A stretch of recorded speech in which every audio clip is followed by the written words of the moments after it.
हम इसी चीज के बारे में बात करेंगे।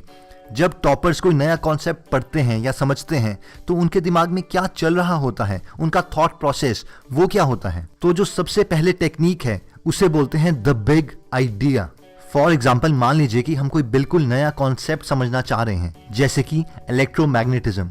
अगर आप विकिपीडिया में इलेक्ट्रोमैग्नेटिज्म की डेफिनेशन देखेंगे तो उसमें लिखा है, Electromagnetism is a branch of physics involving the study of the electromagnetic force, a type of physical interaction that occurs between electrically charged particles. अगर हम में से कोई भी पहली बार इस चीज को पढ़े तो मुझे नहीं लगता कि ये किसी को भी समझ आएगा। तो इस वक्त पर जो आपके दिमाग में सवाल होना चाहिए वो है, यार कहना क्या चाह रहे हैं, यानी क्या करता क्या है ये, इससे होगा क्या, इन शॉर्ट है क्या ये। इवन आइंस्टाइन कहते थे कि अगर आप किसी चीज को बहुत सिंपल शब्दों में नहीं समझा सकते तो वो चीज आपको खुद भी नहीं आती। और अगर आप इस कॉन्सेप्ट द बिग आइडिया में अच्छे होना चाहते हैं तो आप इमेजिन कर सकते हैं कि आपके पास एक छोटी क्लास का बच्चा बैठा है और आप एक टीचर हैं और आपको ये सारा कॉन्सेप्ट उस बच्चे को समझाना है।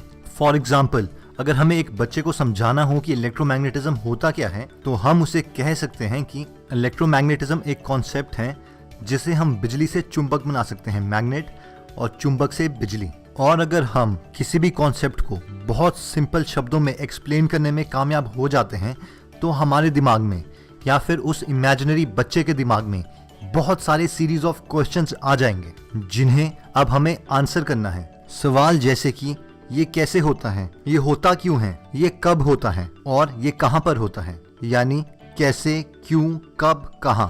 जैसे कि वो इमेजिनरी बच्चा आपसे पूछ सकता है कि ठीक है, आप बोल रहे हो कि बिजली से चुंबक पैदा किया जा सकता है, चुंबक से बिजली बनाई जा सकती है, पर ये करोगे कैसे। तो अब आपको बुक में इस सवाल का जवाब ढूंढना है और ये चीज आप उस बच्चे को समझा सकते हो कुछ इस तरीके से कि चलो पहले हम ऐसा करते हैं, हम बिजली से चुंबक बनाने की कोशिश करते हैं। उसके लिए हम एक सेल लेते हैं, बैटरी, जो टॉर्चेस के पीछे भी लगती है, और एक स्टील का या फिर लोहे का टुकड़ा जिसमें हमने कॉपर की तार बांधी है, तांबे की। अब जैसे ही हम इस सेल को, इस बैटरी को इस तांबे की तार से जोड़ेंगे तो इस तांबे की तार में करंट जाएगा, यानी बिजली, और उससे ये स्टील का या लोहे का टुकड़ा एक चुंबक बन जाएगा जिसे हम कहते हैं इलेक्ट्रोमैग्नेट। अब हमें इलेक्ट्रोमैग्नेट इसलिए बनाने चाहिए क्योंकि हम इसका मैग्नेटिज्म कंट्रोल कर सकते हैं, यानी हम डिसाइड करेंगे कब ये चुंबक रहेगा और कब नहीं। जैसे कि आप इमेजिन कीजिए कि आपको एक बहुत बड़े लोहे का टुकड़ा एक जगह से दूसरी जगह पर ले जाना है, तो आप अपनी क्रेन के आगे एक इलेक्ट्रोमैग्नेट लगा सकते हैं और जैसे ही आप स्विच ऑन करेंगे उसमें बिजली जाएगी और उस बिजली से वो इलेक्ट्रोमैग्नेट एक चुंबक बन जाएगा और उस चुंबक से वो लोहे का टुकड़ा अट्रैक्ट हो जाएगा। और जब भी आपको इस बड़े लोहे के टुकड़े को कहीं पे छोड़ना है तो आप अपना स्विच ऑफ करके वो बिजली बंद कर सकते हैं, जिससे वो इलेक्ट्रोमैग्नेट एक चुंबक नहीं रहेगा और वो लोहे का टुकड़ा वहां से छूट जाएगा। इसी तरीके से आप उस इमेजिनरी बच्चे को ये कॉन्सेप्ट भी समझा सकते हैं कि एक चुंबक से बिजली कैसे पैदा की जा सकती है। इसके लिए पहले हमें उस बच्चे को इमेजिन करवाना पड़ेगा कि एक चुंबक से कोई चीज निकलती है जिसका नाम है फ्लक्स। जिस तरीके से हम हवा को नहीं देख सकते उसी तरीके से हम चुंबकीय शक्ति, उसके मैग्नेटिज्म, उसके फ्लक्स को नहीं देख सकते। और वो फीलिंग उस बच्चे में आनी चाहिए, यानी जब भी वो चुंबक को देखे तो उसे लगना चाहिए कि इससे कुछ निकल रहा है जिसका हमने नाम रखा हुआ है फ्लक्स। अब जब भी हम एक चुंबक के सामने एक तार को, एक कंडक्टर को रखेंगे तो वो फ्लक्स उस तार को छुएगा, लेकिन उस तार में बिजली पैदा नहीं होगी। लेकिन अगर हम उस तार को हिलाते हैं या फिर उस चुंबक को हिलाते हैं, यानी वो फ्लक्स उस तार को काटने लग जाए, उस चुंबक की चुंबकीय शक्ति उस तार को काटने लग जाए, तो उस तार में बिजली पैदा हो जाएगी। और इस चीज को हम फैराडे लॉ के नाम से जानते हैं, यानी फैराडे एक साइंटिस्ट थे जिन्होंने ये लॉ बताया था। और अगर हम ज्यादा बिजली पैदा करने के लिए बड़े बड़े चुंबकों को पानी से घुमाने लग जाएं तो उनको हम हाइड्रो प्लांट बोलते हैं, और अगर स्टीम से घुमाने लग जाएं तो उनको थर्मल प्लांट्स। अब नेक्स्ट सवाल जो वो बच्चा आपसे पूछ सकता है वो ये है कि ऐसा होता क्यों है। तो इसका जवाब जो साइंस के पास है वो ये है कि उन्हें भी नहीं पता ये होता क्यों है।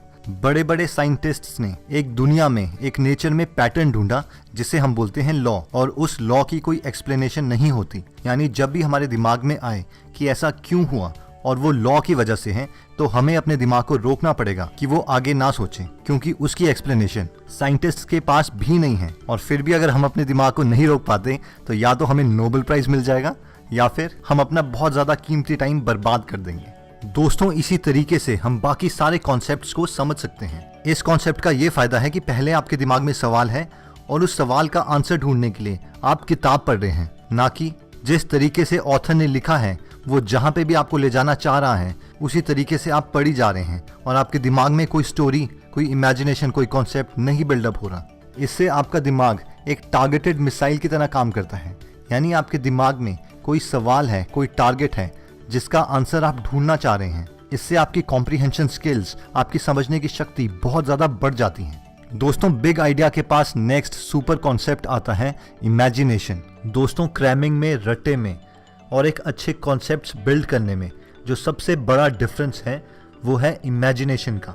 हमने बहुत बार देखा है कि मैक्सिमम स्टूडेंट्स साइंस और मैथ्स में कॉन्सेप्ट्स को, यूनिट्स को या फिर हिस्ट्री में डेट्स को रट्टा मारने की कोशिश करते हैं। फॉर एग्जाम्पल, मान लीजिए कि किसी लिक्विड का फ्लो रेट 64 क्यूमेक्स है, यानी 64 मीटर क्यूब पर सेकेंड। तो मैक्सिमम स्टूडेंट्स इस नंबर को ऐसे याद करेंगे, 64 क्यूमेक्स, 64 क्यूमेक्स, 64 क्यूमेक्स। ना ही उनके दिमाग में कोई इमेज क्रिएट हो रही है और फाइनली ये मेमोरी में भी बहुत कम इंप्रेशन डालेगा और आपको जल्दी भूल भी जाएगा और इससे आपका कोई भी कॉन्सेप्ट नहीं बिल्डअप होता।